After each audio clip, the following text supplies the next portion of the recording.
Përveç ditën e sotme, pas ditën e sotme, më saktë në mbrëmje, Partia Demokratike do të zhvillojë protestën e radhës, ndërkohë që është edhe në proces zgjedhor për zgjedhjen e kryetarit. Në kampin tjetër, Partia Socialiste vazhdon përgatitjet për zgjedhjet e ardhshme vendore, pra më shumë se një vit përpara.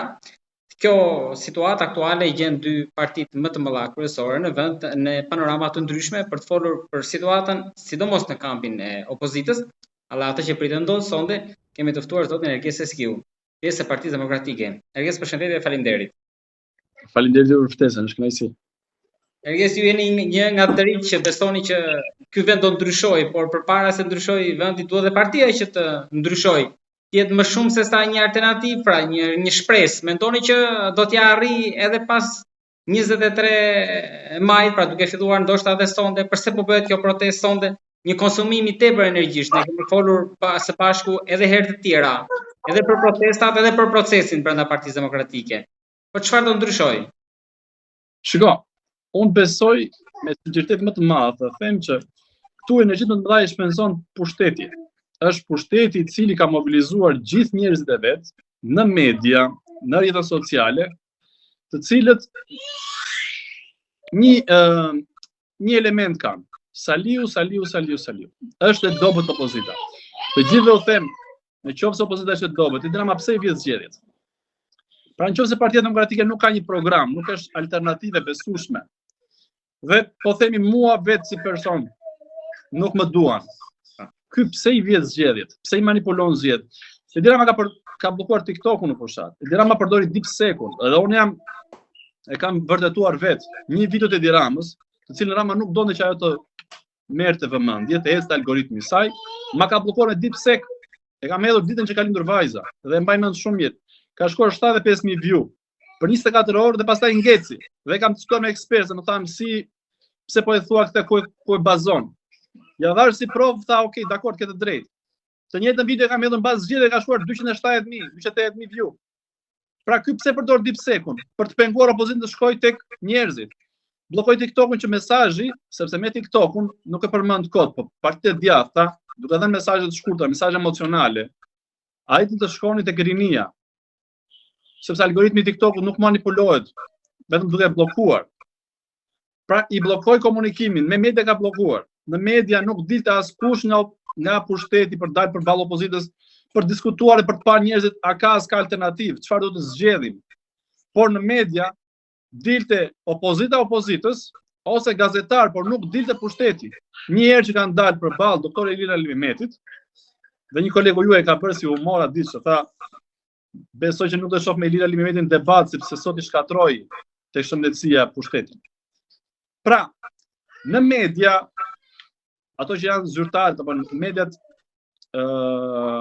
kombëtare, Edi Rama ka bllokuar komplet komunikimin. Gjithë diskursi publik shkon sa dobët është opozita. Por thash edhe një herë, po ndoshta nga që pritshmëritë më të mëdha janë aty te opozita, që ajo ta sjellë ndryshimin. Dakor. Por nuk mund ta mbash fjalët diskuto për programin e opozitës. Minimumin etik që vendosi, uljen e taksave për infrastrukturën që kishte projekte jashtëzakonisht shumë të mira, për të përmirësuar edhe për t'i dhënë një zhvillim infrastrukturës shqiptare. Ne kemi 13 vjet që nuk kemi parë një linjë trami në Tiranë.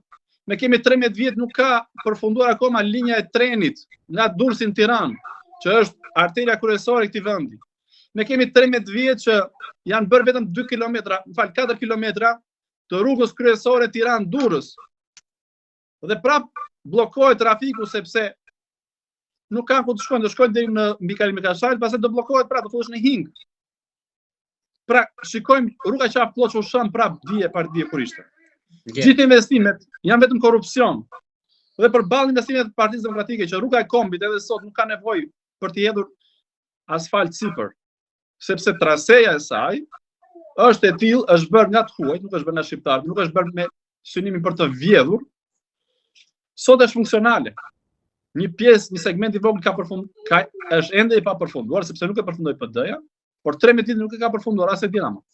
Dhe ka vënë traum për 3 apo 4 vitesh, merr vetëm lek nga shqiptarët, nga kosovarët, dhe ajo pjesë e rrugës Kombit që ngeli nuk është përfunduar as pas 13 vitesh. Rruga e Arbrit është problem te pjesën më të madhe të rrugës e bëri PD-ja, trasen e hapi PD-ja. Kishte ngelur një pjesë nga Tujani, po themi, deri në tunelin e Murizit, që duhej asfaltuar se trasea ishte hapur. Por tuneli sot nuk jepet dhe inxhinierët thonë nuk e firmosim se të shkojnë në burg. Por me gjithë këtë panoramë që ju bëni, ju jeni qartë që me program nuk është se vjen në pushtet, mos ndoshta duhet gjetur në një mënyrë tjetër. Mënyra është kjo, siç urrëzua Veliaj, me protesta, dorëzoi Rama me protesta, nuk ka rrugë tjetër, Rama nuk bën zgjedhje. Pra, kushdo që thotë që ka fajin Sali Berisha, por nëse Sali Berisha është njeriu më i urryer në Shqipëri, a duhet të votojnë të lirë shqiptarët apo jo? A duhet të zgjedhin shqiptarët?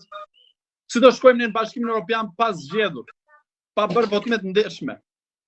Si do shkojmë në Bashkimin Evropian ku Rama e bllokon drejtësinë? Po themi që opozita është shumë e dobët, le të dilte një opozitë tjetër.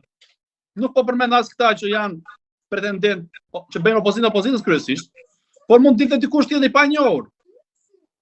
Por duhet që drejtësia të vinte para në bandën e akuzuarve Belinda Ballukun. Duhet të arrestonte Edi Ramën. Sepse vetë ministrat thonë nuk firmosin dot një tender 1 milion euro, por nuk mori vesh Edi Rama, por nuk mori pjesën vetë Edi Rama. Të gjithë janë kukullat e Edi Ramës në këtë vend. Drejtësia për çfarë shërben? Si mund të mbash? Unë nuk jam dakord as për Erion Veliajn që e futën direkt para burgim. Me qira fjalat tek Veliaj. Si mund të mbash Ilir Metën për diçka që ti operuar para 15 vitesh, na deklaroi ku ke gjithë parat. Me qira fjala këtu ju bëj përshtytje sot ajo për ta marrë ndoshta edhe një përgjigje me që zuri pjesën më të madhe të mediave e Robert Drenikës. Shiko, unë e kam shmangje nga thelbi kjo, po ajo e zuri kryefjalën. Pikërisht, edhe mua më mori vëmendje, sepse unë e kam falur Robert Drenikën, unë kam dashur shumë Robert Drenikën si aktor. Por unë kam protestuar për teatrin 2 vite e gjysmë. Dhe Robert Drenika ka qenë personi që thoshte unë do vdes.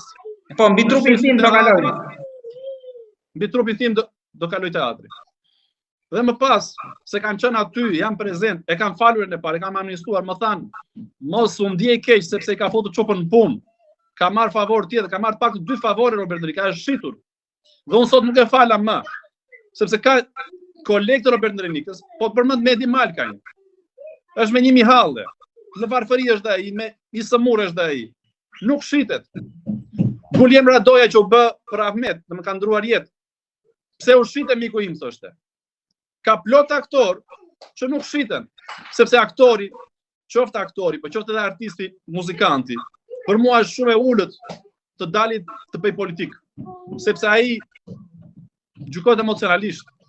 Njerëzit krijojnë simpati për artin që ai bën, për zërin që ai ka. Jo për ta parë pjesë të politikës, do ta shohin gjithmonë përballë politikës. Unë vetë s'kam për ta bërë kurrë që të marrë të shfrytëzoj njerëz për imazhin tim. Në mos gaboj ka qenë edhe deputeti i Partisë Demokratike apo gabohem Robert Drenika? Po, ka qenë një mandat. Por nuk e kam aty thash, ai fillimisht edhe Arben Dereni është betuar që unë do jemi i fundit që do largohem. Dhe ditën që është shëmbur teatri, kanë qenë të dy bashkë duke ecur në rrugë dhe kam thënë, ku jeti që do largohesh i fundit? Ka ulur kokën. Thash, artisti do të jetë gjithmonë përballë pushtetit. Dhe është e ulët edhe nga vetë Veliaj që e përdor, sepse Veliaj nuk ka presh pa që përdor Robertin, apo çdo njeri tjetër. Ka përdorur fëmijët, ka përdorur qenë që pas i vriste gjatë natës, i Helmonte, ka përdorur komunitetin rom që e la pastaj në Arban, buz lumit atje në kushte mizerabël. I hoqi nga Tirana e Re dhe i çoi në Arban që mos i shohin njerëzit, por që ata jetojnë akoma më keq. Çfarëdo që të bëjë Veliaj, nuk e përmirëson imazhin e Veliajt. Veliaj vetëm sa shton acarimin e njerëzve. Vetëm sa bëhet më tepër i urryer, nuk përfiton nuk e ngacmon emocionin e njerëzve që ai të përfitojë nga gjykimi politik, nga gjykimi i drejtësisë, jo politikë, se gjykimi politik ai e ka tashmë. Por është për të ardhur keq që njerëzit tregojnë kaq të vogël, kaq të vegjël, edhe humbasin dinjitetin e tyre. Për ta mbyllur, do rikthehemi edhe një herë tek ajo që pritet të ndodh sonte. Mendoni që pas debateve brenda partisë me skualifikimin e kandidatëve, sonte do jeni më shumë apo më pak? Se në fundit çfarë do t'i prishte zoti Berisha një përballje me gjithë të tjerët? Do ta eliminonte gjithë të debatin mediatik. Shiko, unë jam personi ndoshta edhe i vetmi që në 2021 kam kërkuar emra serioz për balë zotit Berisha. Berisha është pa diskutim njeriu që e mbledh Partinë Demokratike. Njeriu që ka autoritetin për ta mbajtur bashkuar Partinë Demokratike. Dhe do duhet të ishte një kandidaturë serioze. Askush nuk do të ketë frikë të dalë përballë të Berisha. Por që të marrim emra tash që janë pa njohur, e thjesht për t'i futur nuk është e shëndetshme. Nga ana tjetër, unë e thash edhe më përpara, e kam thënë vazhdimisht, Shqipëria është kusht ekzistenciale. Këtu nëse është problemi Sali Berisha apo Flamur Noga apo Ergjes Eskiu apo Albana Vokshi apo kush do tjetër, Rama pse i vjen zgjedhje, pse nuk e lë shqiptarët votojnë të lirë.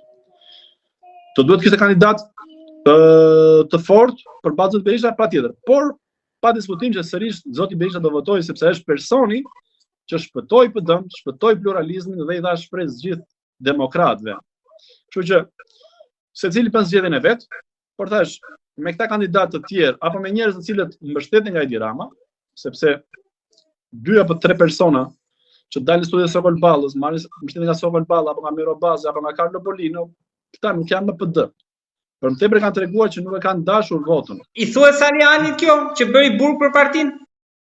Shiko, Saliani ka bërë burg politik, por Saliani mori shkopën e bejsbollit se nuk do të pranonte votën e 21 dhjetorit 2021.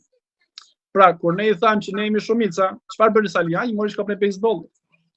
Po të ishte dinjitoz Saliani, thoshte që Lulzim Basha, këta janë shumica, unë po i kin shtëpi se unë nuk bëj me Berishën, apo unë jam kundërshtar i Berishës. Po jo të shkonte atje në Seli. Ose po të ishte akoma më dinjitoz, thoshte unë jam me demokratët, jam me Sali Berishën, sepse këta zgjohen Sali Berishën. Kështu që unë nuk e quaj fare Saliani. Për mua nuk është demokrat, është votues i djathtë, ose votues i PD-s ka qenë. Nuk e di do jetë apo jo, por për mua nuk është demokrat. Prandaj unë kam qenë kundër dhe do të jem gjithmonë kundër Salianit. Pavarësisht se Fania për shembull, duke qenë se ka rritin e vet Saliani, mua më sulmon, por kjo s'prish punë për mua. Sepse unë dua që PD-ja të jetë e pastër dhe që shqiptarët të kenë një alternativë dinjitoze, alternativë serioze, të cilën ta vot besojnë dhe të marrin mbrapsht besimin e tyre. Ergjes, faleminderit shumë për bisedën. Faleminderit juve.